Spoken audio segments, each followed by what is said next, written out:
Morning. কাল FII 55 কোটি 55 ক্রোর্সের মতো সেল করেছে। ইউএসএ মার্কেট প্রত্যেকটি প্লাসে বন্ধ হয়েছে এবং ইউরোপিয়ান মার্কেট প্রত্যেকটি প্লাসে বন্ধ হয়েছে।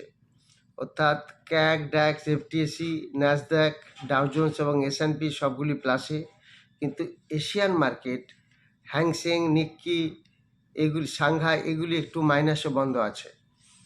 একটি স্টককে একটি নিউজ আছে বোনাস দেওয়ার জন্য, সেটা হচ্ছে মানিবক্স ফিন্যান্স, MONEYBOXX, মানিবক্স ফিন্যান্স লিমিটেড।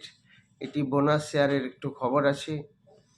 যারা 9 নভেম্বর সেমিনারে অ্যাটেন্ড করতে চান, 15 নভেম্বর অনলাইন ক্লাস করতে চান এবং 7 ডিসেম্বর অফলাইন ক্লাস করতে চান, তারা যোগাযোগ করবেন।